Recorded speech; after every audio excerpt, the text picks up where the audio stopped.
my God. Those soccer fans, the way they were with him, and you're like, yeah, no, I know. Yeah. I remember the effigy, but you know, and then Greece, and that's where sport though can transcend everything. Yeah. It's why I think sport and music, I think sports stars and musicians I think their fame is so different to actors and performers and hosts and writers. And I think their fame is something different because they give you moments. They give you moments in and really what I put those moments down to is they made you feel less alone. That's actually what it is. It's why our relationship with singers and recording artists is so personal, because I was in this play called The History Boys, and it's written by Alan Bennett, and there was a speech that Richard Griffiths used to deliver every night, and he'd say, the best moments in poetry are when you think a thought or a feeling is particular to you. And then suddenly someone who is long dead, will never meet. No, he says someone who you will never meet, perhaps even long dead, has written down the very thing you're feeling, and it's like a hand has reached out and taken yours, and it says to you, you're not on your own. You're not on your own.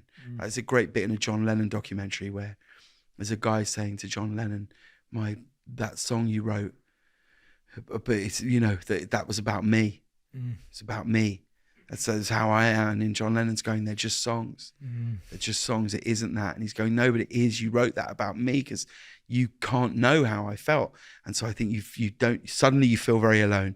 You hear something and you realize you're not. And then I think sport, when David Beckham curled that free kick in the top corner, which when we qualified for the World Cup, it did not matter Tory, Conservative, Republican, Democrat, left, right, all the stuff, the divisions, everything, suddenly, and you're hugging people you don't know, you've never met, and you're brought together and you're not alone anymore. And that's where I think sport and music is such a powerful thing in our lives, which you don't feel when you watch a film. You can watch a film or a TV show and go, oh yeah, that was good. Oh, that was amazing. Even if it moved you hugely, that connection isn't the same, I don't think. That's why you gave him an ugly statue of himself. For all of that, mate. That was the best. Oh my God. I've watched that a million times. That day, man. That was so much fun. That was just, because pranks, they're the worst thing to film. They're awful because they could just go wrong at any point. They could go wrong, one notice of a camera and hundreds of thousands of dollars gone. Yeah. And my God, that day just worked out in the best way. It was, it's so good. If anyone's not seen it, it's so good. Like if you watch the doc and you love David Beckham and you love what James does, you have to go and see it. It's just, you made the ugliest statue. Well, I had the idea. One of the best looking men. Well, I had the idea because do you remember the real Ronaldo one? Yeah. Do you remember that? Oh, yeah. So then it was like, I remember going into Ben's office and going, because I think if they hadn't done that with Ronaldo in real life, I don't think David would have believed it. Right, yeah. But it was because it happened in real life with Cristiano Ronaldo that we were like, oh, hang on, we could do this. Wow. And I never thought it would work as well as it did. Yeah. And credit, I have to say, to the actors in that sketch. I mean, just brilliant. Yeah. Pitch perfect. Yeah. Manchester City. That was brilliant. Dave. It's amazing. It's amazing. Walk me through that. What you just said now, that you're in that space, 6 months, you're reflecting, figuring it out. We're waiting for that next balloon. We've let the other balloon go. What does James Corden's creative process, stillness, waiting for the idea, building an idea look like? What does that look like? Where does inspiration strike? Where does it come from? Where do you seek it when you've let go of something without knowing what's next? What I'm really trying to do now is not rush anything. I spent a long time squeezing so many things in that actually now I just sort of think, well, don't force an idea to be whatever it is that you might, write or do, but then at the same time, I think what I have to really be conscious of now is to not be too afraid, to not be too scared to do anything, because I think I've been so enjoying this feeling of not being on TV every day and putting out content on, whether it's YouTube or, social. I'm so aware of how much was just being pushed out all the time. And that can come with so much stuff. Totally. It's good to sit and wait, but then don't be scared to do it. Don't be scared of the failure of it. I've only took a screen grab. Sure. I think it's the guy who's the new CEO of Vans shoes. Yes. Okay. I think. Okay. We used to work at Logitech, and it says here, I've just got the screen grab, which he ran for a decade, and he penned a Dr. Seuss-like poem titled The Secret to Success, Avoid It. It reads in part, success makes you fearful of losing your place, of gambling with stature, of losing your face. And there is an element of that, which I feel of like, well, there's a very, very, very real chance that you do something and it's shit. Yeah.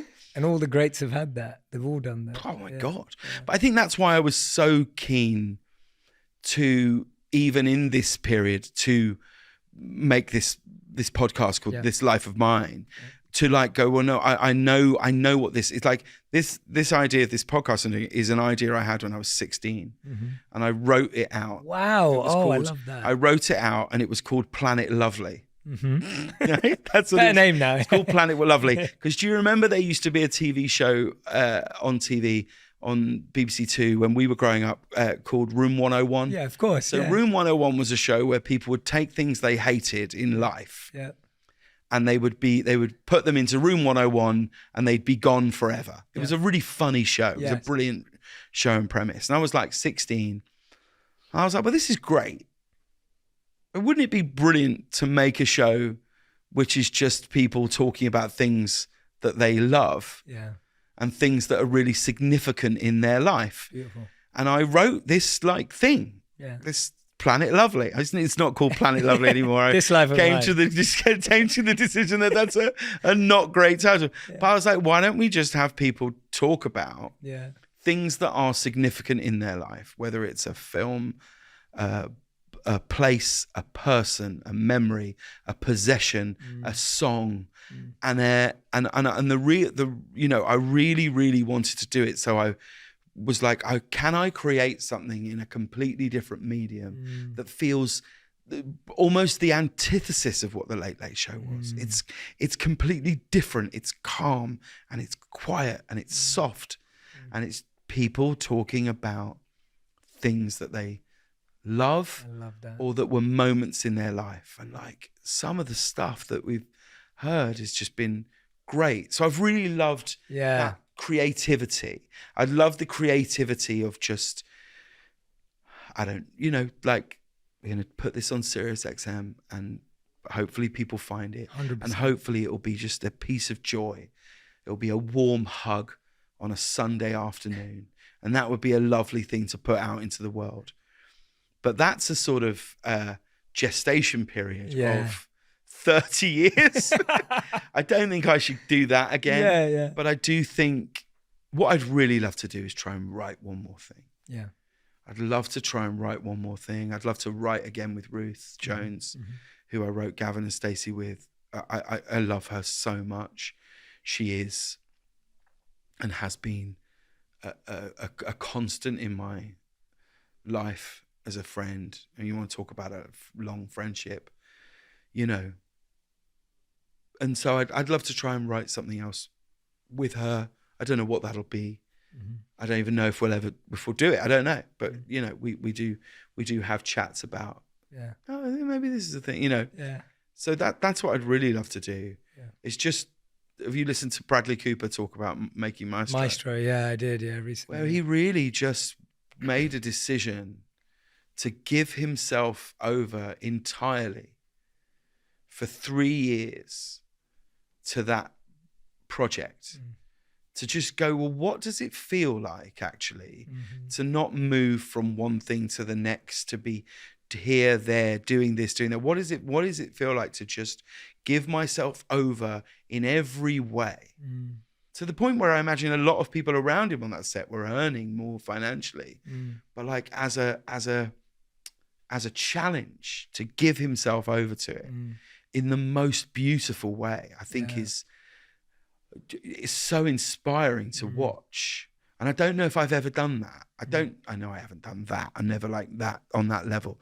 But like, I don't think I've ever completely just given myself over to something and seen it through from inception to pushing it on the water and letting other people decide whether it's good or not, and seeing who I am the other side of it. Like that's, I think, that would be a really good thing to do. Like I might go, there's this, I just found this like 7-weekend course at the film school in Beaconsfield, or 7, or I don't know how many days. I might be wrong. But I think, oh, well, maybe I'll do that. I wouldn't mind doing some acting classes. I just wouldn't mind just going, well, I wonder if there's one more thing. Yeah. And if there isn't, how lucky was I? Yeah. You know? But I really feel like I might be getting to a spot where I might have something to say. Yeah. James, you're very unique and extremely thoughtful and conscious and so honest and genuine. It's been such a treat talking to you, honestly, like genuinely just sitting with you. And I know that I'm listening to an actual stream of consciousness more than curated answers. And, you know, it's really powerful. It's been really, really special. And I want to thank you for giving me this space, holding this space and trusting me with it. I mean it. It's a real thrill to sit and chat with you. It's great. It's a lovely thing you've created here. It's brilliant. It's really brilliant what you're doing. I'm so, it's strange. I don't know if you feel this, but I feel like there's a strange thing with like Brits that go to America, because it's only like, there's only a handful of us who know how hard it is and how vast that is. So like when I look at your stuff and I see the things that you're putting out, and like I think I walked past like a huge billboard of you the other week, and I was like, and I don't know, we'd never met, but we have friends in common, and I was like, yeah. I was like, go on, boy. Yeah. Not when I get to work yet. This is great. I was like, you're from Wood Green. Is it Wood Green? Yeah, you're from Wood Green. Look at him. I'm very proud of you, with no reason to be. No, mate, I appreciate it. And, you know, offline today and online, you've given me a lot of mentorship and coaching that I'll take on and I'll practice in my life. Honestly, you've left me with some really thoughtful pieces of insight.